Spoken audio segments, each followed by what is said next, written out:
سلام عزیزان دل، حالتون چطوره؟ امروز یه مقدار وقت اضافه داشتم، گفتم که براتون این ویدیو رو بگیرم، یه مطلب دیگه راجع به آمریکا براتون توضیح بدم و به اطلاعاتتون اضافه بکنم. شاید در آینده نزدیک به دردتون بخوره.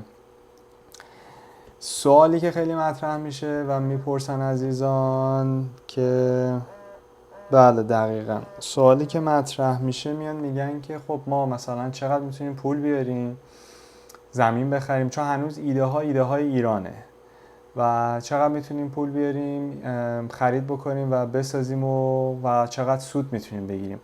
کلا اعداد ارقامی که و مقدار سودی که مثلا در ایران شما میتونستید به دست بیارید و یا وام بانکی که میگیرید، اون بهره بانکی، یعنی اینجا اصلا اعداد ارقام متفاوته.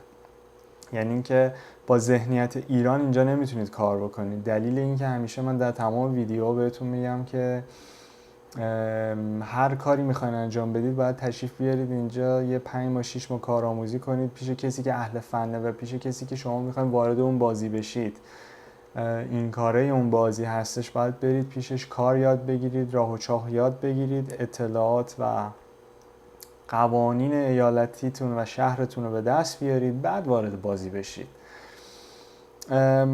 چون کلا ببینید سیستم از این قراره که در آمریکا همه چی اعتباره، کردیته. اون کردیت اسکور شما، عدد کردیت شما تعیین کننده اینه که بانک بهتون میتونه وام بده، چقدر شما خوش حسابید، آدم متشخصی هستید و همه چی سر سیستم بانکی و مالیتون رو به راه، درآمد خوبی دارید.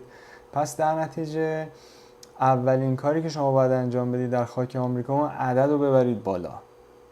حالا چطوری اون عدد برده میشه بالا؟ شما وقتی که ببینید، من وکیل مهاجرت نیستم، نمیدونم شما هر جوری که میتونید وارد خاک آمریکا بشید و اجازه داشته باشید که حساب بانکی باز بکنید اینجا.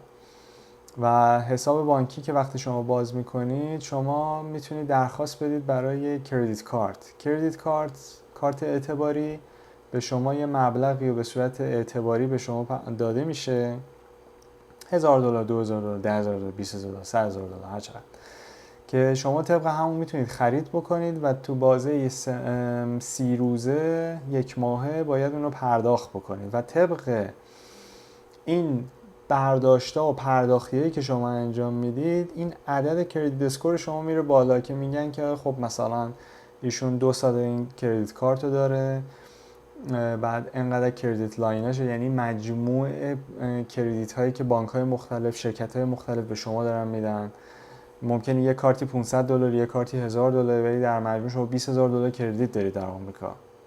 خب اینا همه تاثیر میذاره که اون عدد بره بالا و اون عدد خیلی مهمه، چون به خاطر اینکه اینجا کلا بانک ها وقتی که واردش میشید اون عدد رو میرن بررسی میکنن و طبق اون عدد متوجه میشن که به شما وام بدن یا نه. مثل ایران نیستش که مثلا خب وثیقه باید برد و شما رو باید بشناسن، مدتی تو اونجا باشید. حتی میتونید، حتی اگر هم حسابی در یک بانکی نداشته باشید، شما میتونید برید اونجا وام بگیرید در صورتی که کردیتتون خوب باشه.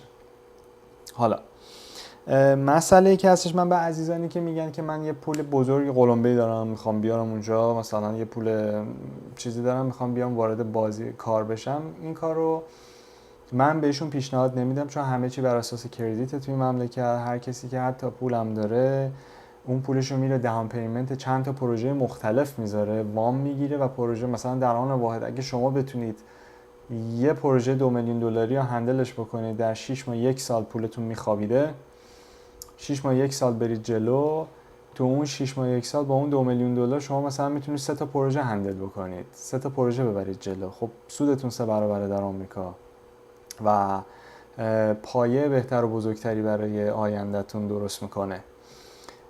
بنابراین پیشنهادی که من به شما دارم عزیزان، شما پول هر چقدر میخواین بیارید، اما وارد بیزینس نشید. ما اینجا معادل مؤسسات مالی اعتباری که در ایران داشتیم، اینجا یه سری چیزایی داریم، کردیت یونین هستن، یعنی اینکه بانک نیست اما مؤسسه مالی اعتباریه، یه لول پایین‌تره، ولی خب خلاصه همه امنه همشون تحت نظارت دولت فدراله و اینا هیچ مشکلی ندارن. شما ابتدا هر بانکی که تونستید حساب باز میکنید و درخواست کردیت کارت میدید. البته خب یه سری بانک ها هستن که برای مهاجرا زیاد میگن خدمات خوبی به افرادی که تازه وارد هستن خیلی سفت و سخت میگیرن و به خاطر اینکه میخوان اینا فیلتر بشن و آدمایی که مثلا پولدارتر هستن و معتبرترن تو اون بانک باقی بمونن برای اعتبار بانک خودشون. شما مثلا میتونید برید یه سری بانک‌های دیگه که یه ذره سبک‌تره، یا حتی میتونید برید کردیت یونیونایی که مثلا خیلی راحت‌تر راه میان، خیلی راحت‌تر کمک میکنن، حتی چون به خاطر اینکه میخوان مشتری بیشتر کسب بکنن. شما اینجا میرید و اولین کاری که انجام میدید به شما کردیت کارت جایی نمیدن. کردیت کارت هم حتی اگر جایی قبول بکنه به شما بده $200 $100 $200 فقط به خاطر اینکه به تستتون کنن ببینن داستان چیه.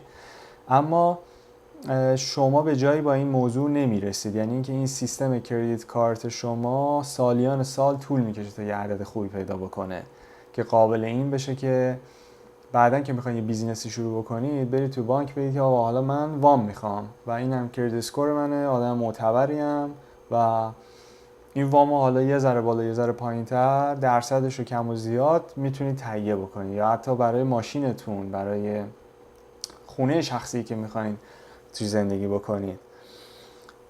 اولین کاری که میکنید چیزی ما داریم به اسم Secured Credit Card. Secured Credit Card مثل کردیت کارته، یعنی به شما یه اعتبار پولی بهتون میده که مثل کردیت کارت خرید بکنید و تا 30 روز آینده پرداخت بهش بکنید. با این تفاوت که شما هر چقدر که پول خودتون بذارید، یعنی خودتون ضامن خودتون پول میذارید اونجا، مثلا $10,000 میذارید، میگید یه کردیت سکیورد کردیت کارت $10,000 به من بده. حالا شما فکر کنید که با این سکیورد کردیت کارت $10,000 اگه بخواید کار بکنید راه 100 ساله که نه، ولی مثلا راه 10 ساله رو میتونید توی مدت خیلی کوتاهی برید. کردیت کارت یه عدد خیلی خوبی، یه کردیت اسکور خیلی خوبی میتونید بسازید برای خودتون که در آینده قابل این بشه که یه کردیت کارت معمولی بتونید از بانک‌ها بگیرید. پس شد سکیورد کردیت کارت باید باز بکنید و شروع بکنید که خرج کردن و این هزینه‌اش دوباره پرداخت کردن و این نشون میده که شما به سیستم بانکی آمریکا دارید نشون میدید که من آدم خوش حسابیم و قابل این هستم که پول بزرگ و مثال میزنم $10,000 $20,000 که خودتون بر خودتون گذاشتید میتونم هندل بکنم. و کار دیگری هم که انجام میدید، بانک ها اینجا یه ذره سفت و سخت میگیرن به شما بخوان کردیت کارت بدن و ابتدا به سکنی تشریف میارید، سخت میگیرن به شما بخوان کردیت کارت بدن و اگر هم بدن خب خیلی کردیت لاین پایینیه. همونجور که عرض کردم این راه خیلی راه طولانیه. شما میتونید از شرکت‌های اعتباری مختلفی که وجود داره میتونید از اونا کد بگید که مثلا من داستان همینه، بگید که مشخصاتتون رو بدید، سوشال سکیوریتی، اون کد ملیتون، همه اینا رو بهشون بدید، بعد ببینید که اونا به شما چه کردیت لاینی بهتون میدن. و یک کدوم از اون شرکت‌هایی که من پیشنهاد میکنم امریکن اکسپرسه. امریکن اکسپرس به خاطر اینکه مثل بانک نیست، پول خودش نیست به شما داره میده، این اعتباریه که به مثل یک حالت شرکت واسط داره کار میکنه، ولی خب بسیار معتبر امریکن اکسپرس و کردیت لاینای خوبی هم بهتون میده و هر 6 ماه یک بار هم شما میتونید کردیت لاینتون رو برید درخواست بدید که بیشتر بکنن. حالا نه تنها امریکن اکسپرس، حتی بانک‌های دیگه، یعنی سیستم نظام بانکی آمریکاست که هر 6 ماه یک بار شما درخواست افزایش کردیت لاین میدید که اینها همه در مجموع اون عدد کردیت شما رو میبره بالا، کردیت اسکور شما رو میبره بالا، اعتبارتون رو میبره بالا و حالا تو هر زمینه‌ای که هستید، هر بیزینسی که میخواین راه بندازید، ساختمون، هر چیزی که هست، قابل این میشه که برید تو بانک و بگید که خب من اینقدر پول دارم، اینقدر داون پیمنت میتونم بذارم و اینقدر اعتبار دارم، من وام میخوام و شما دیگه وارد بازی مالی بشید.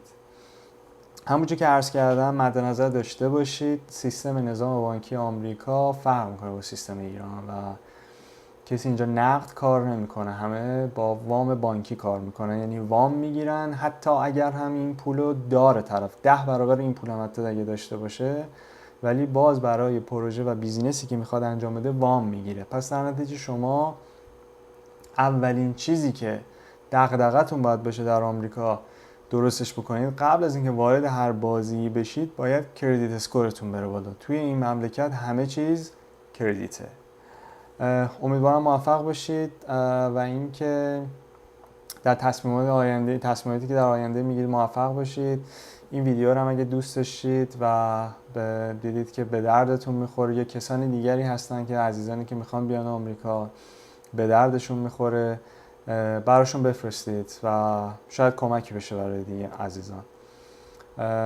حالا من باز دوباره تمام این سوالاتی که برای من میاد و من جمع‌بندی میکنم تا ببینم که ویدیو آینده موضوعش چی میتونه باشه و یه موضوعی که به همه کمک بکنه راجبش دوباره ویدیو میسازم. ممنون شما، روزتون بخیر.